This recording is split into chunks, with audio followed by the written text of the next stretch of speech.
One nutcracker, two nutcrackers. Do you think it's too much? I don't think you can have too many nutcrackers.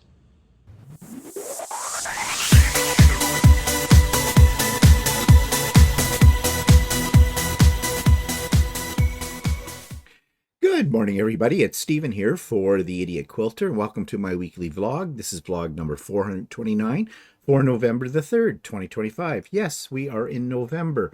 And as Jimmy Kimmel will do every month at this time, he will go, put all the newscasters on that go, can you believe it's November? Can you believe it's November? Can you believe it's November? And I know November is basically for the Americans a big month, especially at the end of the month, because that's Thanksgiving in the States. And of course, that's the unofficial or official beginning of the Christmas season for the Americans. And if I'm honest, for the Canadians as well. But I already know, I've seen videos already on YouTube where people are decorating their homes for Christmas. Nope, I'm going to be decorating on probably the last week in November. Or the first week of December. And that's when I'll do it, and that'll be soon enough. Yeah. But it's coming fast, isn't it? So, what have I been working on in the meantime? Talking about due dates coming up fast, I kind of challenged myself to get this quilt done by Christmas. It's almost there. I have all the blocks done now. Now I just need to assemble it, and this is the Stormy Sea quilt, and I'll talk more about that tomorrow. Okay, so that was a quickie of what I was doing. I've been doing some other things, but they'll come up in this video today, which have to do with 3D printing. But first, let's take a look at YouTube video of the week. And this one is about 3D printing, and it's about a brand new 3D printer that's coming out on the market. It's called a Snapmaker U1. And what makes this a little different from other ones is it is a tool exchange system, which essentially means instead of having an AMS, which is an automatic material supply, you've heard me talk about it before because I have 3 of them, which allows you to put in 4 spools of different colored filament, and then your system will automatically change colors when it needs to change colors. But that's time consuming and creates a lot of what we call printer poop. I had a big poop backup this morning, and I'm talking about my printer. Okay, that happens. So this particular 3D printer, what it does is it has 4 tool heads. And so essentially 4 hot ends. That's what the filament goes through. So you can load them up before you start a print, all 4 of them. And then when it's time for it to change color, it just moves the head to the back of the machine, drops that tool head, picks up the next tool head, and carries on. It takes about 5 to 7 seconds, according to the video that I have linked here, and a lot less poop.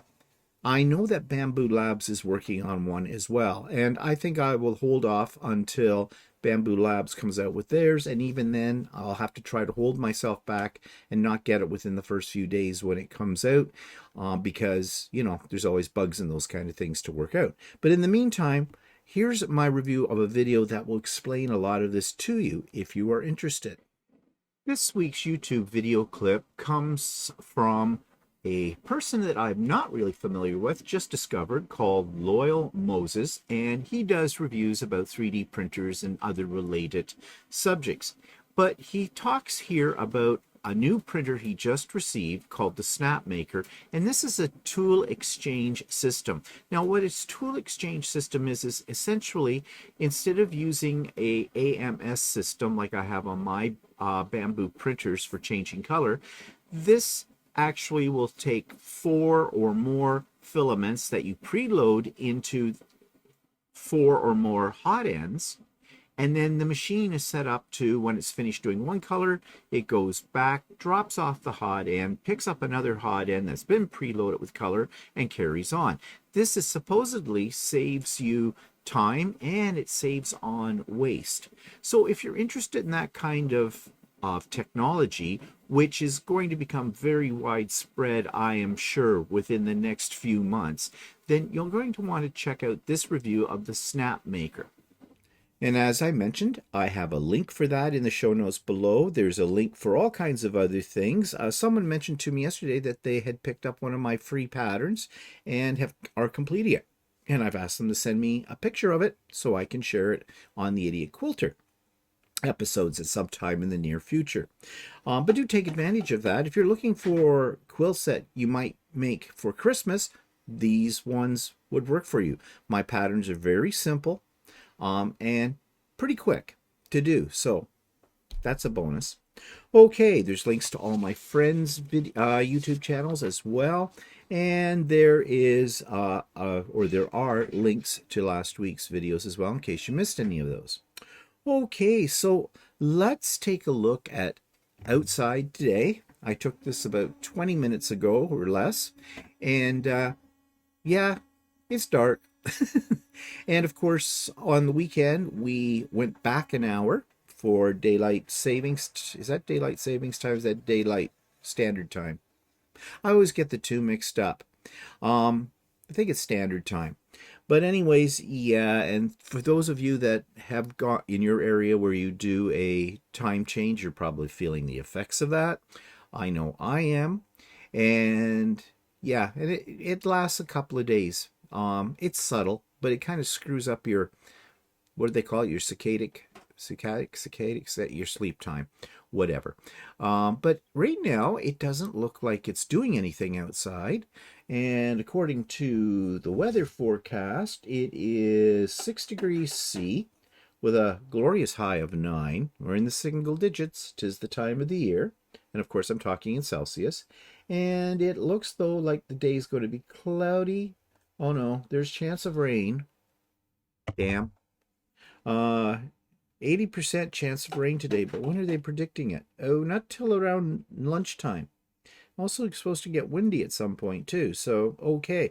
Well, hopefully after I'm finished recording this, I can get out for my walk and not get wet, and that would be great. And the rest of the week, Tuesday sunny, Wednesday's got some rain in it, Thursday's partially sunny, or partially cloudy, whichever way you want to look at that. Friday, rain. Saturday, rain. Sunday, rain. And then next Monday and Tuesday, partially cloudy or sunny again, whichever way you like to look at it. So that's the weather here. It won't be too long before we'll probably see lovely little white flakes of snow coming down. 'Tis the season. Although here where I live, because of Lake Ontario, we have what we call the lake effect. It could be snowing, 10 miles north of us, and we can have nothing. So it's to be seen. Okay. So what's pissing me off this week? Coffee. Too much excitement around the baseball games. Too much. In fact, I do not follow professional sports. I don't follow any kind of sports. But even I and Walter's the same as I am, we sort of got excited about the World Series, which is a misnomer. We learned something yesterday about why they call it the World Series. I always assumed, and when you assume, blah, blah, blah, blah, that they call it the World Series because, well, it was the world. And I always kind of criticized the Americans because everything is bigger and better in the States, as we know. Yeah, you have the bigger tyrant, all of that. But anyways, I digress. The World Series meaning, I've always said, well, why do you call it the World Series? Because essentially it's North America. It's either it's a Canadian team or it's all American teams. That's not the world. That's North America. Shouldn't it be called the North American Series?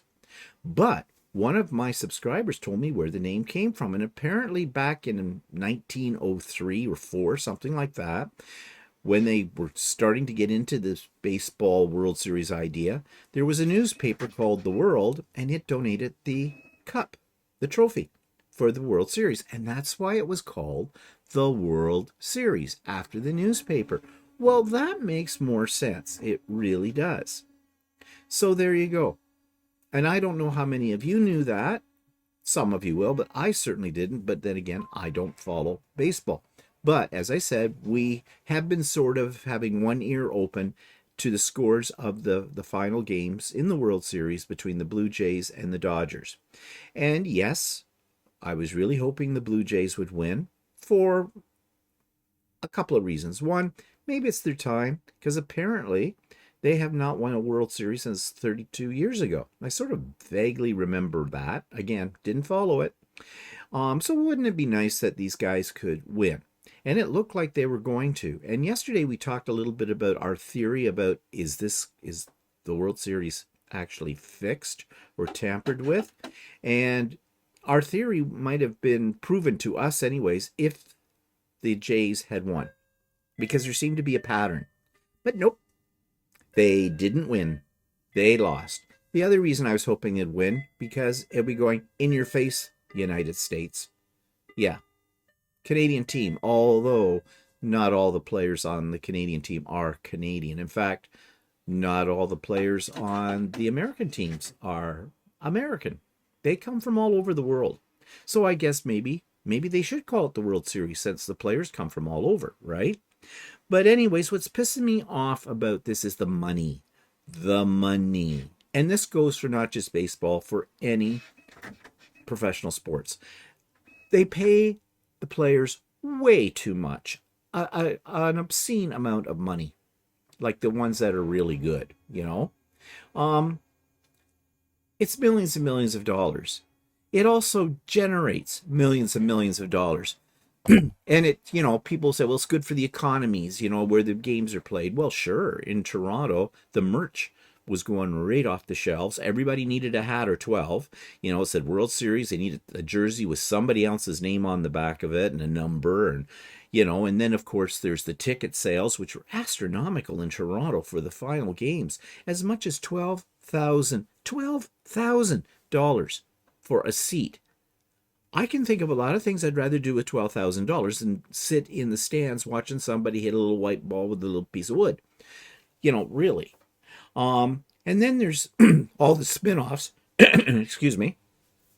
All the spin-offs, restaurants, bars, shopping. People come from out of town, so it's Toronto. So, they're out shopping, hotel rooms, everything, parking, gas. It affects everything, and it's generating a lot of revenue. Okay, now, who gets that revenue? Who's making the profit? Well, basically, I would say it's the owners of the teams. They're making a lot of money. They must get a cut on the tickets. They probably get a cut on merchandise or something like that. So they're making lots of money too. If you took all that money that was spent on just the 7 games of the World Series, if you took a percentage of the time a baseball player plays for the season, and worked out how much money that was for those days of the World Series, and worked out the merchandise that was sold those days and the food and everything else that went into that, that would be millions and millions, if not billions of dollars. Where could that money have gone to do something worthwhile in the world? Let me think. Solve world hunger. Help out poor countries, third world countries. Create a better healthcare system in many countries around the world, including the United States. There is so much that much money could go to that would do a lot of positive good. That's not where it's going. Not at all. Also, these players that make these $1 million contracts, they're not worth it. They're human beings that play a game. They're not solving world peace. They're not solving world hunger. They're not creating a cure for cancer. They're hitting a bloody little ball and running around 4 little bases. Okay, yeah, I guess they're athletes. So what? Why do we spend all of our time hero-worshipping athletes? They don't do anything substantial to better the lives of everyday people across the world. Now, you're going to argue with me and say, but they do charitable work. They visit children in sick kids' hospitals, and they donate some proceeds to special groups and things like that out there. Yes, they do. That is PR. That looks good. Yeah, that looks good to people like me who might be bitching about how much money they make. But it doesn't appease me, because in the big scheme of things, it does not do anything. And that's what pisses me off about all professional sports. Now you're going to say, well, you just don't like sports, so you're being very negative. I don't dislike them. I'm just not that, I don't get carried away with them. Like I said, I felt a little bit of the thrill from this World Series, but I wasn't going to reorganize my life, and people did, to make sure I was in front of the boob tube to watch the games. No. I saw the highlights on, the National News Report kind of a thing. That was enough for me with it. I'd rather be fanatical about other things. And that's the other thing you say, well, yeah, you don't like sports. So, what about your 3D printing? You spend a lot of money on that. I don't spend millions. Yeah. It's obscene. It really is. I don't know when it happened that the world suddenly took the sporting world and made it into something that creates gobs of money that goes in the pockets of private interests. I don't know when that happened. But like everything, it seems good on the surface. But when you start to analyze it, there's always a negative side, and this is one of them. Now, I'm not raining on your parade. If you are absolutely a major baseball fan, that's you. That's your thing. You do you, okay? If that makes you happy, you go for it.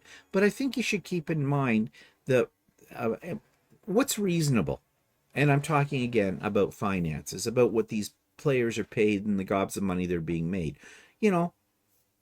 It should be put into some form of balance. Of course, it's probably too late for that, isn't it? Yeah. So I'll just continue to be pissed off at that situation. Okay. So let's talk about what we've got growing. Walter did some more planting. And so you can see in grow light number 1, we have lots of lettuce right now. I'm not sure what he's got over in that far pot. I'm not sure if he's planted anything in there yet. You also see we have a lot of little bugs. Yeah, those yellow things are polka dotted with little bug carcasses. This is one of the disadvantages of growing under lights, and we have tried everything to get rid of these bugs. And the best we can do is these sticky things that capture them before they get too far in the house. But a few of them escape every now and then, so I get a little worried. My father, when he had dementia, the early stages of it, he used to see bugs that weren't there. And sometimes I have to say to Walter, okay, tell me that was one of the little bugs off the plant that just went by and I'm not seeing things. And if he wants to really do me in, he'll go, I didn't see a bug. Yeah. But yeah, we've read about it. They come under the soil. And it doesn't matter where you get your soil. We get our soil like where everybody else gets it when you live in a city. You buy it in a bag, right? And that's where it comes from. So, what can you do? You learn to live with it. It's like, I'm not talking about swarms of bugs coming in and carrying away small children or anything like that. But they're still annoying. But that's the price you pay if you're going to grow things under lights. Now, here is a really, the light canopy goes up and down depending on how big your plants are getting. And right now you can just see we have some, and badly out of focus, some little green leaves shooting up, and apparently that's lettuce and basil that Walter has in grow light number 2. Meanwhile, our tomato farm is doing very nicely. You can see we've got lots of little green tomatoes. These are cherry tomatoes, and these are short bushes, and I've talked about them before. There's also a pepper plant in the very back corner. There's a little orange and green. It is turning to an orange pepper, and there's another one below it. And I think Walter has plans to get some more pepper plants started and get them planted in there. So our garden is doing very nicely for our winter salads. Okay, so Let me just have a second here. Okay, so that takes me to anything new we bought in the past week. Well, I haven't bought anything in this past week. Well, no, wait, that's not really true. We were at a quilt show on Saturday, and we did go into a local quilt store there, and I picked up a couple of things, but I'm going to talk about those on the Idiot Quilter, not here. But Walter did buy some new outdoor lights. I don't have any pictures of them. He hasn't got them up yet, but we've needed some new ones for a while. And he got some, I think he bought them on Amazon. And they have a part in them. It's kind of a hidden part where it has a couple of little outlets in it as well, which would be very convenient, especially when you're putting up your Christmas decorations and things like that. So that's his next project to get put up. And excuse me, he also bought a thing for the shower head, a reducer, to save a little bit on water, because our last water bill was the highest water bill we've ever had. Now, we, back a month or so ago, maybe 2 months ago, replaced the shower head. Now, the original shower head was one of those water saver type, but it was getting gunged up, and it kind of it wasn't working right anymore. So we got a new shower head, but it wasn't a water reducer. And at that point, we thought, well, does it really make a difference? I think it does. I really think it does. So we'll soon find out, because our water bill, we get our water bill every 3 months, and it was over $300. And the last water bill we had was only around $250. So, yeah. Now, of course, municipal water probably has gone up. I mean, what doesn't go up, right? But we'll put this thing on and see if this can reduce our consumption a little bit, because, you're just putting money down the drain, pun intended. But anyways, that's the new things that we've purchased. So that takes me to, can I print this 3D effing thing? Well, what have I been printing? And here we go. We have a lovely array of Christmas toys. Now, I've been trying to find Christmas toys that I can make quickly, that are interesting, and that I can give to my nephew's girlfriend, because she works in a special needs classroom. And you know that just recently I gave her a big bag of stuff, and I was thinking, it might be nice for her to give the kids something just before Christmas holidays start. Well, none of these are really going to work out too well, except maybe the little dragon-like things down at the bottom. They print really quickly. I can do them in one color, so I can actually print them on my old Creality KEs. And they print within an hour and a half each, and I could put multiple ones on a plate. So that would work. And if I use the dual colored filament, they'll look interesting. So that's a plus. Then I saw these things that are actually they print out flat, like that airplane you see and the dinosaur. They print out flat on a card, kind of like, how model kits used to come when we were kids, and all the pieces were on a frame and you snap them off, kind of thing, and put them together. Well, that's how these print. And I thought that might be kind of cool. The kids could put them together themselves. That dinosaur was complicated to put together, and that plane was too. And you'll see underneath the dinosaur there's a race car. Yeah, that one doesn't go together well. It doesn't stay. You need a little glue with that. They claim they don't need glue, but that car did. So that's those two things I don't think would be appropriate, because I think her special need kids might have some difficulty manipulating these kind of things. So then I was looking at the cute little reindeer and the Santa and the Nutcracker and the bunny. And those are all print in place kind of things. And they all are articulated, like the legs or the arms and that kind of thing move on them.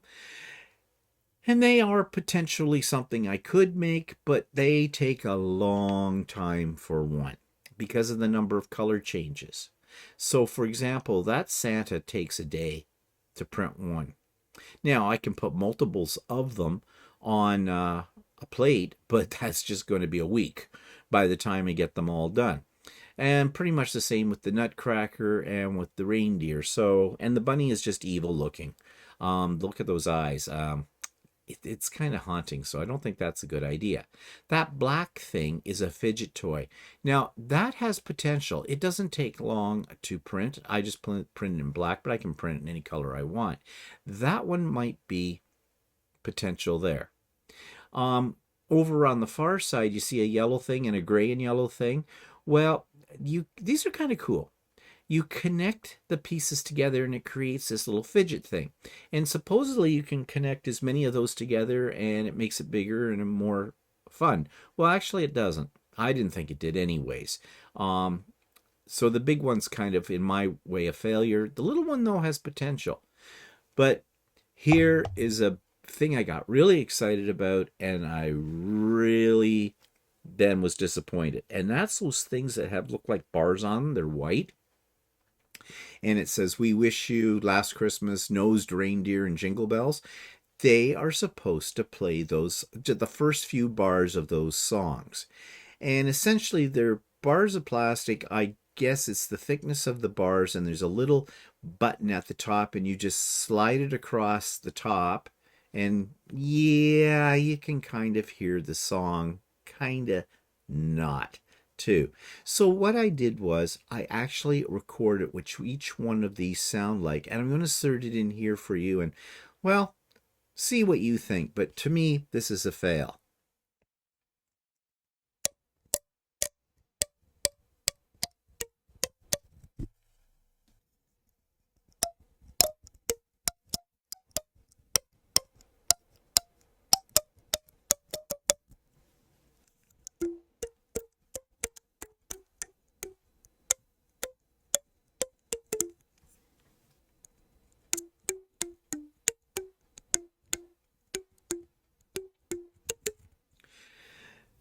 So yeah, I don't think I'll be making any more of those. But this is my big, and I mean big, exciting build of the week, the Nutcrackers. I made one, the one with the white all on the front. He was the first one I made. He did take some time. They stand a meter in height, so 38, 39 inches tall. They are heavy. They are big. They're not hard to make, although it's very tricky getting those eye pieces in. I had to do a little filing down of the openings that those are supposed to go in. But I got them all together. And I showed it to Walter, and he says, "Oh, that'd be great outside by the one part of our doors."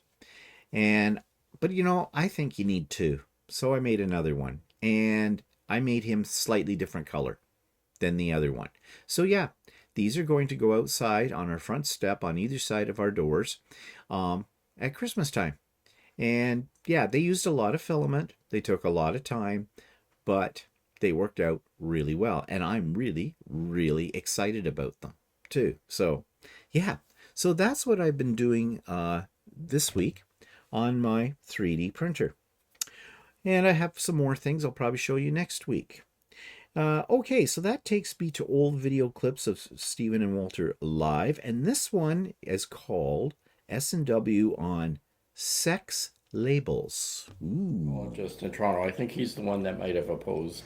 Oh, that guy. Yeah. Oh, yeah. He's the guy that started all the controversy about using what pronouns people want to be, especially in the transgender community and stuff like that. Yeah, I think he's maybe getting a little extreme because transgendered people are a little bit different from non-binary. Because transgender people are basically people who are like male to female, female to male. I think non-binary calls themselves transsexual as well. Do Although they? they're not actually going from one gender to another. So, But I don't have any problem with a transgendered person who has gone from male to female, for example, wanting to be called she, and vice versa, he for female to male. I don't have any problem with that. And the only problem sometimes that can come up is if you meet a person and you don't know them, they're transgendered, and they are, they're biologically a male or were born a male, but are like transitioning to female of their identity, then you just have to simply ask when you meet them, which pronoun would you prefer? And I don't have a problem with that because that's different, I think, than the non-binaries. So, because non-binary just does not identify with either sex, supposedly, but it's almost like they want to be two people, not one. Yeah. So I'm not sure how. maybe they should make up a new word that I is don't for think them. we need to make up any more labels. Okay, We well, I have know we get far pretty too complicated many these days. labels already. In fact, I saw a post on Facebook where someone was putting up all the different flags for the LGBT community. I didn't realize there were so many different flags. Well, okay, that's just getting really confusing too. The whole idea behind the rainbow flag when it was first designed was to show it encompassed everyone under the rainbow. That the mixture of colors met everybody. Then you got people playing around with it. You know, the transgendered have their flag now. Before that, the Bisexuals have their flag. bisexuals have the flag.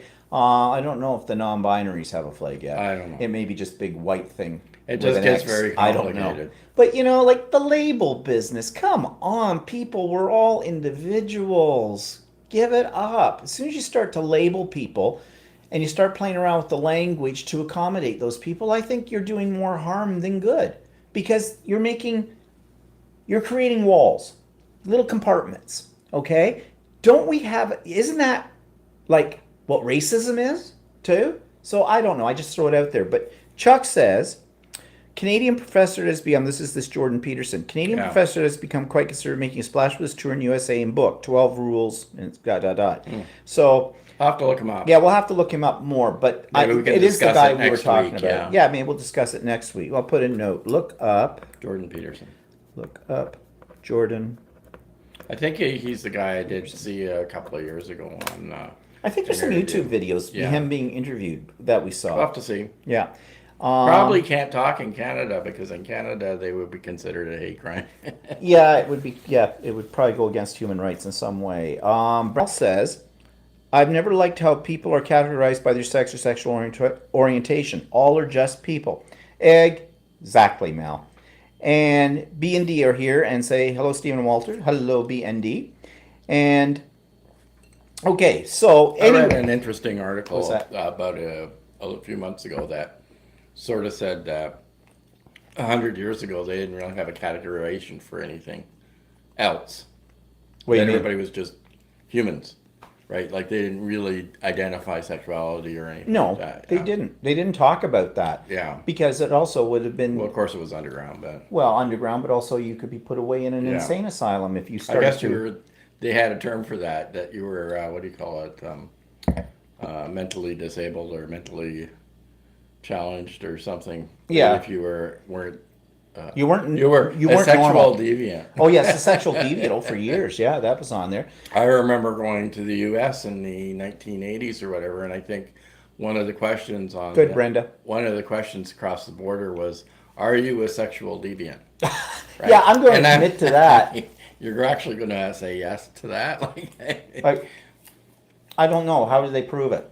If you've never been charged under the law or anything, why would you even say? Why would even if you had been charged? Why would you say that? I mean, that's just a stupid question. Yeah, I Like, know. oh yes, I was deviant on Monday and I was deviant last Friday. Sorry. Whatever.